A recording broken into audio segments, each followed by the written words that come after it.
नमस्कार, आपका स्वागत है भारत होम्योपैथी के यूट्यूब चैनल पर। और आज इस वीडियो में हम बात करेंगे protein diet for bronchitis patient और अस्थमा पेशेंट।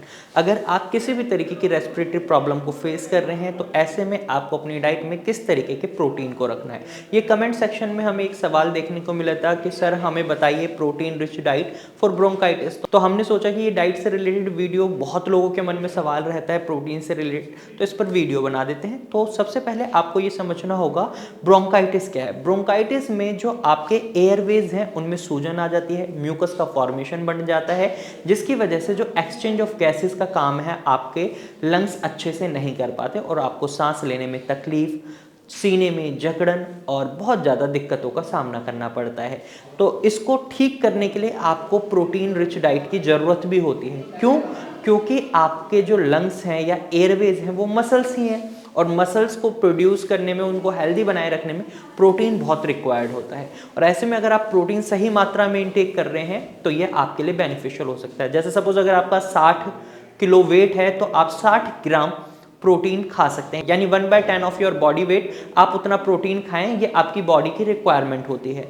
अब एक सवाल है कि क्या क्या चीज़ें खा सकते हैं ब्रोंकाइटिस, अस्थमा या रेस्पिरेटरी प्रॉब्लम में। तो सबसे अच्छा ऑप्शन है प्रोटीन का ड्राई फ्रूट। ड्राई फ्रूट्स में भी आप सभी ड्राई फ्रूट्स को नहीं खा सकते, इसमें भी आपके लिए बहुत अच्छा ऑप्शन रहता है बादाम और अखरोट। आप इनको सोक्ड फॉर्म में खाएंगे तो बहुत अच्छा है, इनके छिलके को छील कर खाएंगे तो इससे भी फायदा मिलेगा। क्योंकि कई बार हम देखते हैं अस्थमा या ब्रोंकाइटिस में एलर्जन बहुत इंपॉर्टेंट रोल प्ले करते हैं। अगर आप एलर्जन से बचे रहते हैं तो आप अपने अस्थमा या ब्रोंकाइटिस को बहुत इजीली मैनेज कर पाते हैं। वहीं एलर्जन्स अगर आपके शरीर में जाते हैं तो आपको अस्थमा अटैक या ब्रोंकाइटिस की वजह से अस्थमा अटैक आ सकता है। तो ऐसे में आप जब छिलके छील कर खाते हैं, इसका फायदा ये रहता है जो छिलकों पर थोड़ी भी धूल मिट्टी होती है, सोक्ड जब आप करते हैं वो सारी धूल मिट्टी हट जाती है और रिजल्ट क्या होता है, शरीर में गर्मी भी बनती है और आपको जो प्रोटीन की रिक्वायरमेंट है वो भी फुलफिल होती है। अब इसके अंदर आपको विटामिन ई भी मिलता है। प्रोटीन तो आपके लिए बेनिफिशियल है ही, लेकिन विटामिन ई की मदद से ये म्यूकस फॉर्मेशन को कम करने में भी मदद करता है आपका। और इसके साथ साथ आपके जो मसल्स में सूजन आई है, एंटी इंफ्लेमेटरी प्रॉपर्टीज भी रखता है, क्योंकि इसके अंदर आपको ओमेगा 3 फैटी एसिड भी मिलता है। तो ऐसे में आपके लिए बादाम और अखरोट बहुत अच्छा ऑप्शन है। इसके साथ साथ कुछ सीड्स हैं जैसे फ्लैक्स सीड्स यानी अलसी के बीज और पंपकिन सीड्स यानी कद्दू के बीज। ये बीज भी बहुत अच्छा प्रोटीन रखते हैं, आप इन्हें अपनी डाइट में ऐड ऑन कर सकते हैं। वहीं वेजिटेरियन डाइट पर ही आपको रिस्ट्रिक्टेड रहना पड़ेगा। अगर आप नॉनवेज डाइट खाना चाहते हैं प्रोटीन के लिए, रेड मीट खाना चाहते हैं, चिकन खाना चाहते हैं, तो ये आपके अस्थमा को, ब्रोंकाइटिस को बढ़ा सकते हैं। ये गलती नहीं करनी। अब वेजिटेरियन डाइट पर ही रहना है तो ऐसे में दालों को हम नहीं बोल सकते। दालों में प्रोटीन की मात्रा बहुत अच्छी होती है और इसके लिए मूंग दाल, मसूर दाल और अरहर दाल, आपके लिए ये तीनों दाल बहुत अच्छा ऑप्शन है। क्योंकि ये तीनों दाल इजी टू डाइजेस्ट है, इजी टू अब्जॉर्ब है और इजी टू एक्सक्रीट है। यानी ना तो ये आपके शरीर में टॉक्सिन्स ज़्यादा बनाती हैं, बहुत इजीली डाइजेस्ट हो जाती हैं, पच जाती हैं। दूसरा, इजी टू अब्जॉर्ब, जो भी इनके मिनरल्स हैं, प्रोटीन है, बॉडी इजीली अब्जॉर्ब कर लेती है।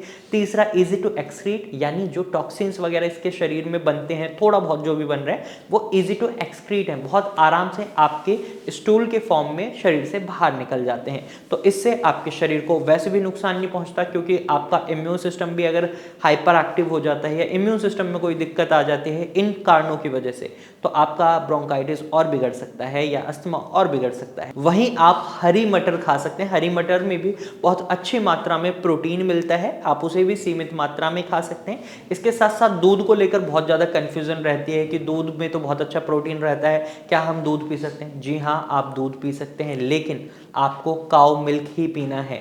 काउ मिल्क में भी जितना आप दूध ले रहे हैं उतना पानी मिलाना है और उसके साथ साथ जब आप उसे उबाल रहे हैं तो या तो उसमें हल्दी डाल लें या फिर उसमें दालचीनी डाल लें। इसके अलावा अगर आप नॉर्मल दूध पीना चाहते हैं तो भी ये आपके अस्थमा को बिगाड़ सकता है। तो इस तरीके से आप अपनी प्रोटीन की रिक्वायरमेंट को फुलफिल कर सकते हैं और अपने अस्थमा को इजीली मैनेज कर सकते हैं, ब्रोंकाइटिस को इजीली मैनेज कर सकते हैं।